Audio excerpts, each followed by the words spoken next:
It's not a game, it's a rich thing.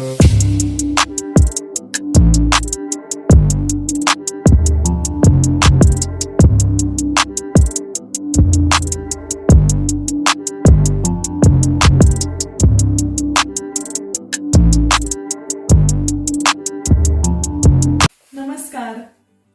मी आहे स्नेहल आणि स्वागत आहे तुमचं आपल्या चॅनलमध्ये. तर आज आहे शनिवारचा दिवस आणि सुट्टीचा दिवस आहे आणि इथे काल 1 डिसेंबर होता. काल इथे 1 डिसेंबर पासून इथं मुसळधार स्नोईंग सुरू झालेलं आहे.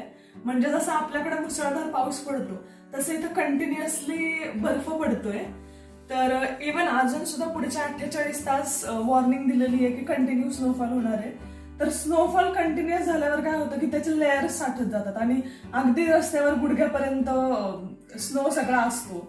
आणि इथे तुम्ही माझ्या मागे आता बघू शकता, हे तुम्ही दृश्य याच्या आधी पाहिलेलं आहे. इथे रस्ते आहेत, ही सोसायटीतले रस्ते दिसतात, लाईट्स किंवा मुलांच्या खेळण्यासाठीचे गार्डन एरिया, मुलांची खेळणी, हे सगळं इथे दिसत होतं या आधीच्या व्हिडिओमध्ये.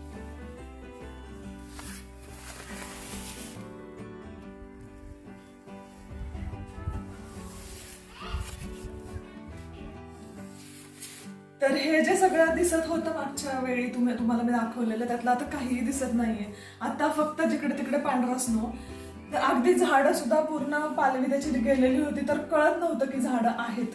आता त्याच्यावर बर्फ साठायला लागलाय तर कळायला लागलं की हा बाबा इथे झाडं होती, झाडांवरती पण बर्फ साठतोय, लोकांच्या गॅलरीमध्ये साठतोय. आणि आता ऑलरेडी आम्ही स्नोफॉलचा आमचा पहिला अनुभवचा एक व्हिडिओ केलेला होता. तर या व्हिडिओमध्ये मी तुम्हाला दाखवणार आहे की त्याचे पॉझिटिव्ह इफेक्ट्स काय आहेत, कसे लोक एन्जॉय करतात विंटर्स, किंवा लहान मुलं किती किती आनंदी असतात, काय काय करतात, हे सगळं मी या व्हिडिओत दाखवणार आहे. आणि दुसरी बाजू सुद्धा की जनजीवन कसं विस्कळीत होऊ शकतं किंवा कसे हे इतके वर्षानुवर्ष हे विंटर्सला फेस करतायत इथले लोक. गव्हर्नमेंटने काय काय फॅसिलिटीज विंटरसाठी केलेल्या आहेत, तर जेवढी माहिती आम्हाला आहे, जेवढी लोकांकडून कळली आहे, रिसर्च करून कळली आहे किंवा आम्ही पाहतोय आता अनुभव घेतोय, तेवढी माहिती मी देण्याचा प्रयत्न करीन. तर स्नोफॉलचे किंवा विंटरचे पॉझिटिव्ह साईड्स आणि निगेटिव्ह साईड्स हे थोडे जेवढे आम्हाला माहिती आहेत तेवढे सांगण्याचा प्रयत्न करू. आणि त्याचबरोबर आता काय झालंय की त्या दिवशी आम्ही स्नो मध्ये खेळायला गेलेलो तेव्हा समरने खूप एन्जॉय केलं. ते व्हिडिओज नंतर अक्षराने पाहिले आणि तिला पण खेळायचंच होतं त्या दिवशी, पण ती झोपलेली. तर आता आम्ही ठरवलंय की आता भरपूर आहे बर्फ, तर इथे खाली जरी गेलं सोसायटीत तरी तिला खेळता येईल छान. म्हणून आता आम्ही मुलांचं पण आवरलंय, त्यांनाही विंटर क्लोथ्स घातलेत आणि आम्ही सुद्धा आता रेडी होतोय आणि आम्ही आता खाली जाऊ. आणि अक्षरा कशी स्नोला हे करते, कशी खेळते ते मी तुम्हाला दाखवायचा प्रयत्न करीनच. तर भेटूयात, स्टे ट्यून.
तिला बर्फाच्या आत जायचं.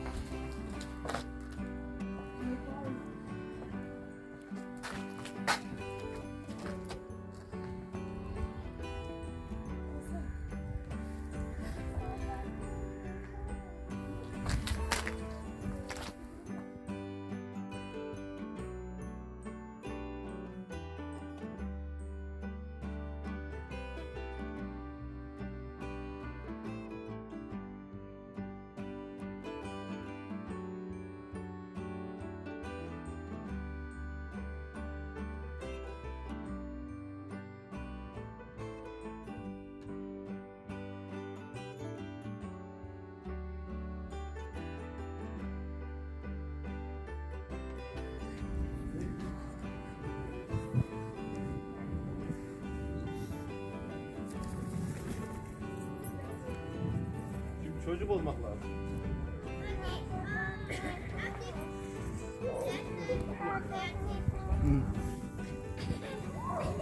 हा किती पाय बुडालेत बघा खाली, गुडघ्यापर्यंत आहे.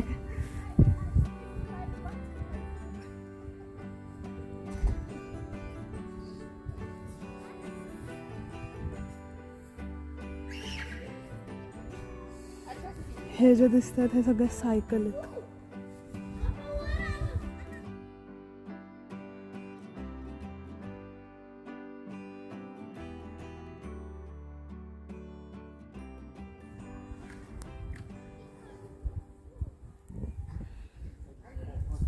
चालणं खूप अवघड आहे अशा बर्फामध्ये.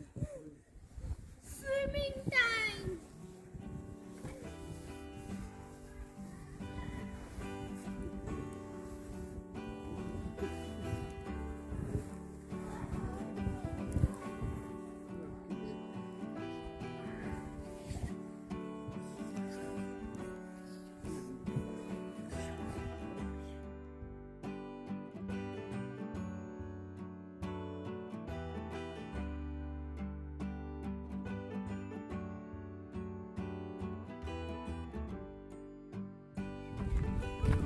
तर आता हे पुढं ऑलरेडी गेलं.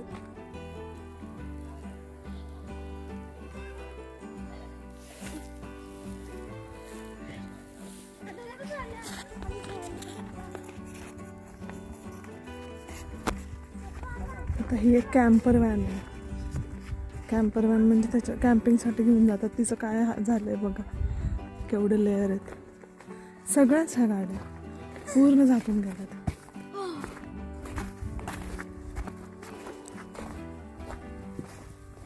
चला, सायकलचं बास्केट भरलंय बर्फाने.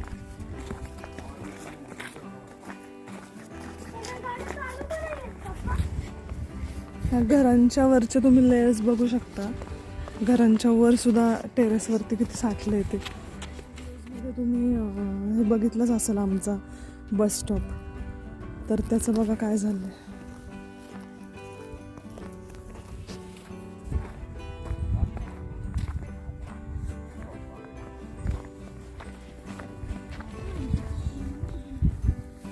तर हा मेन रोड आहे. हे बघा गाडी गेली दिसला. मेन रोडची हालत बघा. त्यामुळे मी तुम्हाला सांगणारच आहे की कसं जनजीवनावरती काय परिणाम होतात ते. ही गाडी आहे, दिसतच नाही. आणि झाडांवर बघा काय झालंय, घरांवर. इकडे सुद्धा काही घरं आहेत.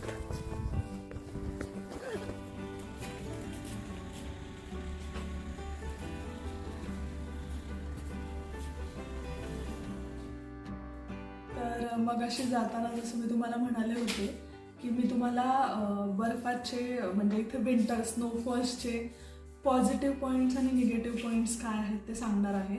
तर आम्ही आता जे अनुभवतोय किंवा जे आम्ही ऐकलंय किंवा स्टडी रिसर्च करून जे जे आम्हाला माहिती आहे त्यातला शक्यतो मी सांगण्याचा प्रयत्न करीन. तर तुम्ही आता पाहिलंच आहे की किती बर्फ होता आणि हा अगदी गुडघ्यापर्यंत आपले पाय बुडतील एवढा जास्त स्नोफॉल झालेला आहे. तर यावर्षी 20 वर्षात जेवढा झालेला नाही आहे म्युनिकमध्ये तेवढा स्नोफॉल झालेला आहे, तेवढी नोंद झालेली आहे. आपल्या इथल्या मराठी वृत्तपत्रांमध्ये सुद्धा ही बातमी आलेली होती. शक्यतो म्युनिकमध्ये स्नोफॉल जास्त असतो. जर जर्मनीतले बाकी शहरं बघितली तर म्युनिकमध्ये असतो जास्त. पण इतकाही नसतो जो 20 वर्षात आता झालेला आहे. तर हे खूपच एक वेगळी गोष्ट होती, नवीनच गोष्ट होती आमच्यासाठी, कारण आम्हालाही सांगण्यात आलं होतं जे पूर्वी इथे राहतात आधीपासून की असतो स्नोफॉल, पण इतकाही नसतो, वर्षानुवर्ष कमी होत चाललाय. पण ह्या वर्षी खूपच, म्हणजे लिटरली तुम्ही पाहिलेलंच आता व्हिडिओमध्ये की घरांवर किती लेयर्स जमा झाल्यात, रस्त्यावरून कसे चालताना आपले किती पाय त्याच्यात जातात ते. तर हां, आता आपण पॉईंट्सकडे वळूयात की मी काय काय तुम्हाला पॉझिटिव्ह आणि निगेटिव्ह सांगणार आहे ते. तर सुरुवात पॉझिटिव्हपासून करू. पॉझिटिव्ह गोष्ट अशी आहे की जेव्हा स्नोफॉल सुरू होतो तेव्हा एकदम विंटर वंडरलँड असं वाटतं, म्हणजे खूप आनंददायी वातावरण वाटतं. जेव्हा बर्फ आकाशातून पडत असतो तर त्यावेळी इतकं छान, म्हणजे इमोशनली किंवा फिलिंग ते खूप छान असतं ते पाहण्याचं. एक नेत्रसुख म्हणू शकतो आपण, तसं वाटतं ते. आणि त्यात जेव्हा लाईट्स पडत असतात त्या स्नोवरती, किंवा जेव्हा सूर्य येतो, असं स्नोफॉल चालू असेल किंवा बर्फ पडलेला असेल त्यावेळी, तेव्हा जी ती चमक दिसते ना ह्याच्यावर, ती खूप छान वाटत असते. ती खूपच छान बघायला वाटत होते. तर एकदम असं आनंददायी किंवा काय म्हणतात नेत्रसुख मिळेल असं ते वाटत होतं. तर ह्यातली दुसरी गोष्ट म्हणजे अशी आहे की इथं ट्रॅडिशनली किंवा लहान मुलं खूप आनंद घेतात खेळण्याचा त्याच्यामध्ये. इवन मोठ्यांनाही कंट्रोल होत नाही, इतका आनंद असतो त्याच्यामध्ये. आणि स्नो स्पोर्ट्स इथे खूप ट्रेडिशनल असं मानलं जातं. ज्यावेळी विंटर सुरू होतात त्यावेळी स्नो स्पोर्ट्स सुरू होतात. लोक स्कीइंग किंवा स्नोबोर्डिंग असे इथं बरेच प्रकारचे ॲक्टिव्हिटीज म्हणू शकतो आपण, ते असतात. आणि ते करण्यासाठी लोक जिथं ठिकाणं असतात की थोडंसं जिथं स्लोप्स आहेत किंवा काही अशी ठरलेली ठिकाणं आहेत जिथं छान माउंटन्स आहेत, आणि मग तिथं ते जातात आणि स्कीइंग किंवा स्नोबोर्डिंग करतात. ह्यावेळी तुम्ही बघितलंच आहे की अगदी दारापर्यंत एवढा बर्फ होता, तर लोकांनी इथेच सुरुवात केलेली खेळायला. तर इथे विंटरच्या अशा कार्ड्स मिळतात लहान मुलांना, जशी तुम्ही सांता क्लॉजची गाडी पाहिली असेल पिक्चर्समध्ये वगैरे, तर तशी आई वडील ओढत असतात आणि मागे मुलं बसलेली असतात. किंवा एक असा बोर्ड असतो ज्याच्यावर उभं राहून घसरतात स्लोपवरून. तर मुलांसाठी हा खूप छान पिरियड असतो, इवन मोठ्यांसाठी सुद्धा हे स्नो स्पोर्ट्स एन्जॉय करायला. त्यानंतरचे पॉईंट आहे, त्यानंतरची एक गोष्ट म्हणजे चांगली गोष्ट म्हणजे इथं जेवढा बर्फ जास्त पडतो तेवढे यांचे वॉटर सोर्सेस किंवा जलस्रोत्र त्यांचे साठा वाढत जातो. आणि महत्त्वाचा सगळ्यात मुद्दा म्हणजे रोजगार निर्मिती. स्नो किंवा स्नो रिमूव्हल इंडस्ट्री जी आहे तर ती छोटी नाही आहे. म्हणजे जे बर्फ हे जमा झालेला असतो ते काढणारी इंडस्ट्री इथे, त्याची पण चालना होत राहते जेव्हा स्नो पडत राहतो. जर तो बंद झाला तर ती इंडस्ट्री ठप्प होऊ शकते. तर त्याच्यामध्ये भरपूर, म्हणजे असं नाही आहे की एकच की रस्त्यावरचाच बर्फ काढणाऱ्या हे आहेत इंडस्ट्रीमध्ये.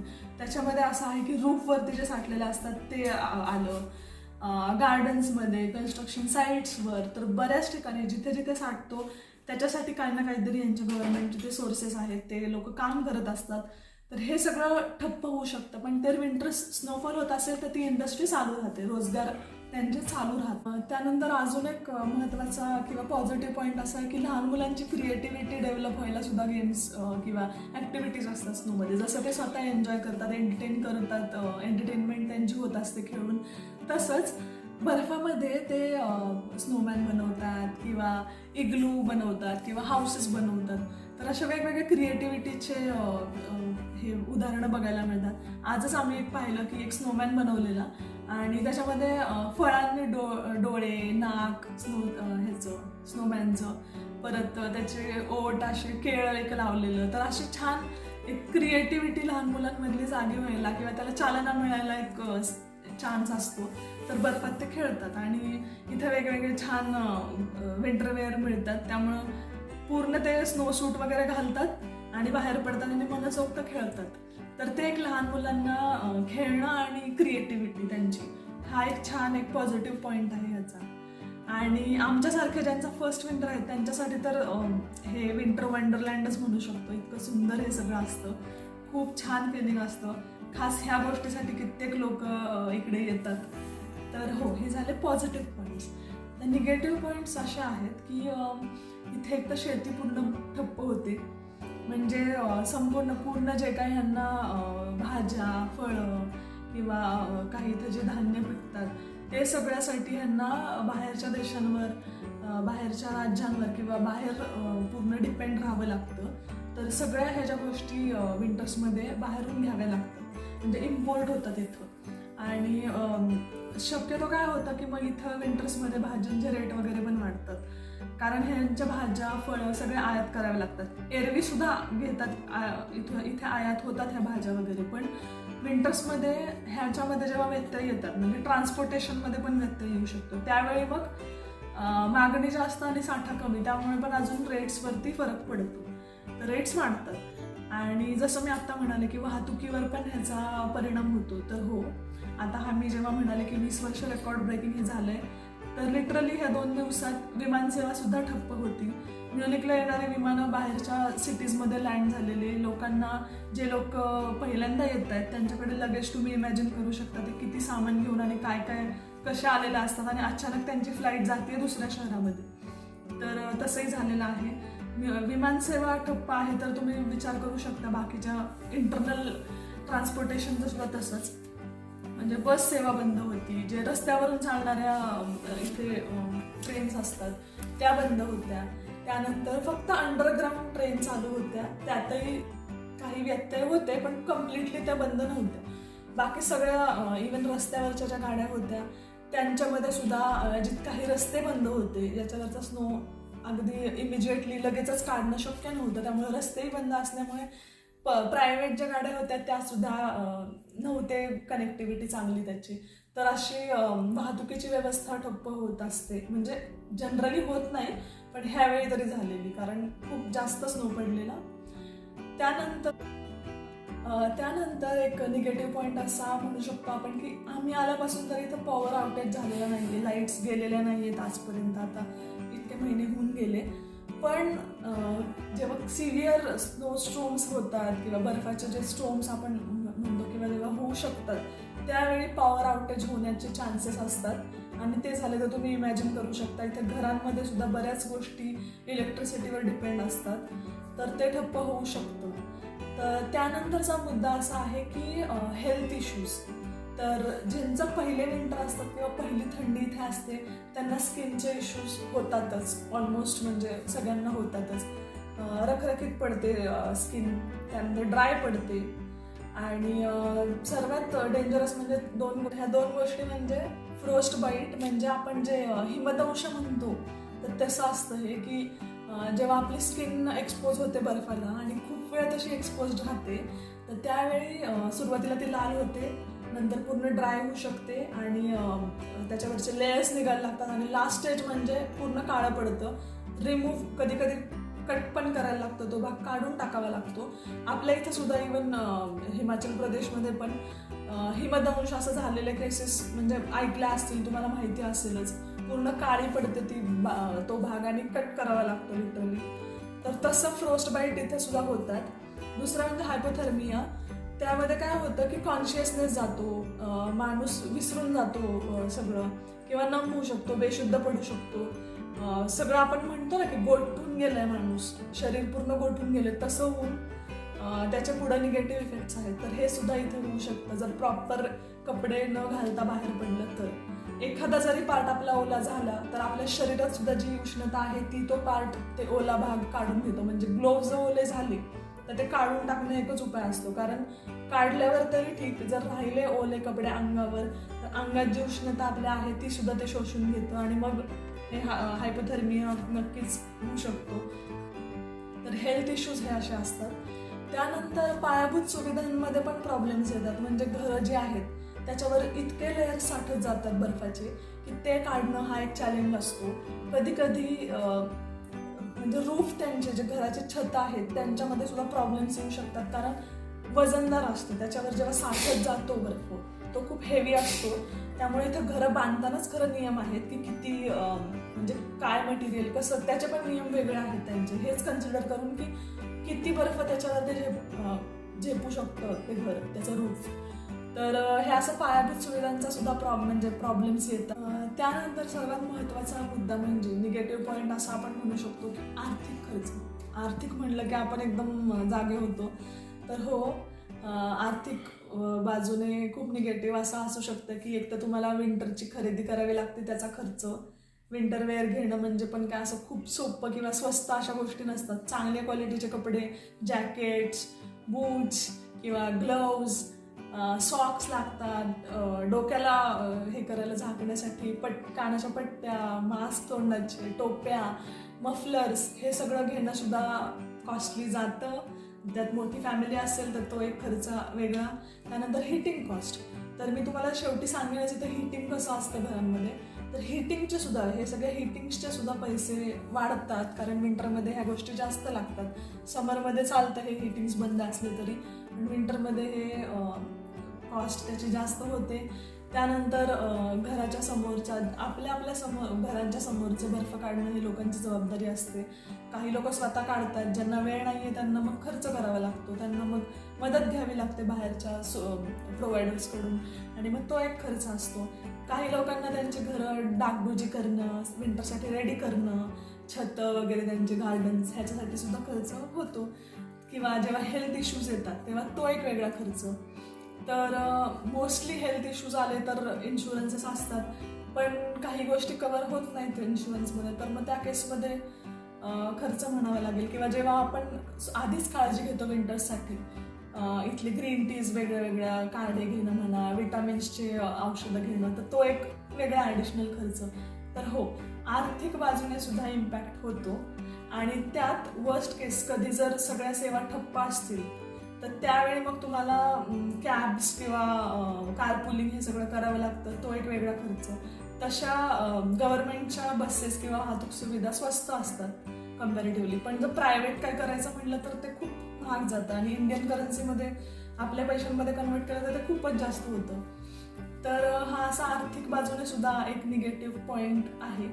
आता मी तुम्हाला म्हणाले होते की गव्हर्नमेंटकडून काय सोयी असतात किंवा इथं कसं मॅनेज करतात, हे इतके वर्षानुवर्ष बर्फ आहे, कसे हे जनजीवन चालतं. तर एक तर मुळात ह्या लोकांना सवय असते ह्या गोष्टींची, त्यामुळे त्यांना खूप वेगळं काय वाटत नाही. बाहेरून येणाऱ्यांना थोडं वाटतं, पण मग थोडं सेटल झाल्यावर, एखादा विंटर गेल्यावर त्यांनाही कळतं की काय कसं घालायचे कपडे, कसं काय वेळेला बाहेर पडायचं, किंवा विंटर ॲप्स कसे चेक करायचे, हे सगळं हळूहळू कळत जातं. आणि गव्हर्नमेंटकडून किंवा इथल्या रिसोर्सेसकडून जे आपल्याला फायदा आहे हा म्हणजे घरांमध्ये बिलकुल तुम्हाला जाणवत नाही की बाहेर इतका बर्फ आहे. घरं खूप छान इन्सुलेटेड असतात, घरांमध्ये हिटिंग प्रोव्हाइड केलेलं असतं. आजकाल नवीन घरांमध्ये फ्लोअर, जमिनीमध्ये हीटर असतात, तर आपण जेव्हा चालतो तेव्हा सुद्धा आपल्या पायाला अजिबात थंड जाणवत नाही, आणि त्या जमिनीच्या हिटिंगमुळे पूर्ण घर गरम राहतं.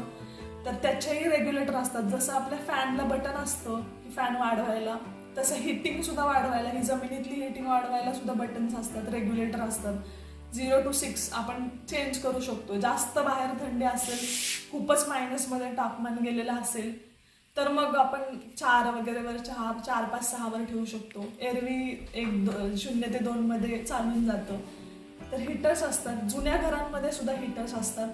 ते असे कॉईल टाईप घरांमध्ये असे बाजूला लावलेले असतात. सगळ्याच घरांमध्ये जमिनीत नसतात, पण नवीन कन्स्ट्रक्शन्समध्ये जमिनीमध्येच ते आहेत, म्हणजे फ्लोअरिंगवरतीच असतात. तर घरामध्ये बिलकुलही वाटत नाही की बाहेर एवढा बर्फ आहे किंवा बाहेर निगेटिव्हमध्ये टेम्परेचर आहे. दुसरी गोष्ट घरामध्ये म्हणजे घरातल्या प्रत्येक नळाला गरम पाणी कंपल्सरी येतं, 12 महिने येत असतं. आणि पाण्याचे स्रोत सुद्धा खूप क्लीन आहेत, आणि घरामध्ये जे गरम पाणी येतं ते कंटिन्युअस चालतं. त्याचं सुद्धा सेटिंग आहे. खूप अति गरम सुद्धा तुम्ही घेऊ शकता, थोडंसं कोमट पाहिजे ते घेऊ शकता, जेव्हा समरमध्ये पूर्ण गार तुम्ही घेऊ शकता पाहिजे तेवढं. तर एक्स्ट्रीम गरम पासून ते एक्स्ट्रीम गारपर्यंत घरातल्या प्रत्येक नळाला पाणी असतं, आणि कधी ह्याच्यात सुद्धा व्यत्यय आलेला आजपर्यंत आता तरी आम्ही पाहिलेलं नाहीये. सो घरामध्ये ह्या गोष्टी असतात, त्यामुळे घरात काहीच वाटत नाही की बाहेर इतकं थंड आहे ते. तर घरात ह्या अशा झाल्या. बाहेर म्हणजे काही रस्ते असे आहेत की ज्यांना ऑलरेडी हिटिंग प्रोव्हाइड केलेलं असतं खाली जमिनीत, म्हणजे रस्त्याच्या खालून. तर जेव्हा बर्फ साचतो तेव्हा आपोआप तो वितळतो, ते हिटिंग चालू असल्यामुळे. काही प्रायव्हेट म्हणजे सोसायटीतल्या फुटपाथला सुद्धा हिटिंग्स असतात, त्यामुळे तिथेही ते वितळतं. आणि ह्यांच्याकडे भरपूर इक्विपमेंट असतात, भरपूर अशा यंत्र असतात की ज्याच्यामुळे बर्फ काढता येतो लोकांना. इवन प्रायव्हेट सुद्धा घरांवरचे बर्फ काढायला, गार्डन मधले बर्फ काढायला बरेच इक्विपमेंट्स असतात बाजारात. रस्त्यावरचे जे गव्हर्नमेंट बर्फ काढतो तर त्यांच्या छोट्यापासून ते मोठ्यांपर्यंत अशा गाड्या असतात ज्या येऊन बर्फ सगळं रिमूव्ह करून जातात.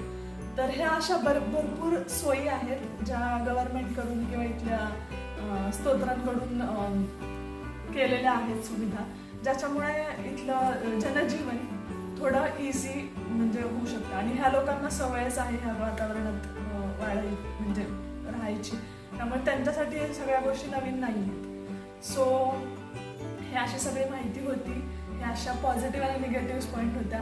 आमच्यासाठी म्हणाल तर आमचा हा पहिलाच विंटर इथला आहे आणि आम्ही खूप एन्जॉय करतोय इथलं जे वातावरण आहे, इथला बर्फ जो आहे, स्नोफॉल खूप एन्जॉय करतोय. जे निगेटिव्ह पॉईंट्स आहेत ठीक आहे ते आहेतच, पण काळजी घेऊन प्रॉपर आपण व्यवस्थित एन्जॉय करू शकतो इथे. तर हो, आमच्यासाठी आम्ही पॉझिटिव्ह पॉईंट्सवर फोकस करून आम्ही मजा घेतो इथल्या विंटर्सची. तर हा असा होता हा विंटर्समधला इथला प्रवास. आणि हा आम्हाला खूप म्हणजे भाग्यवान आहोत की आम्हाला एवढा बर्फ आता बघायला मिळाला. 20 वर्षात जेवढा नाही पडलेला तेवढा आम्हाला 2 दिवसात इथं बघायला मिळालेला आहे. ही आमच्यासाठी खूप छान गोष्ट होती. जे आम्ही स्वित्झर्लंडला जाऊन पुढे बघणार आहोत ते आम्हाला आत्ता इथं आमच्या दारात बघायला मिळतंय. अजून काय पाहिजे. तर येस, खूप छान वाटलं आणि हा एक्सपिरियन्स तुमच्याबरोबर शेअर करताना खूप छान वाटतंय मला. तर असंच नवीन माहितीसह पुढच्या व्हिडिओमध्ये आपण भेटूयात. तोपर्यंत धन्यवाद. बाय.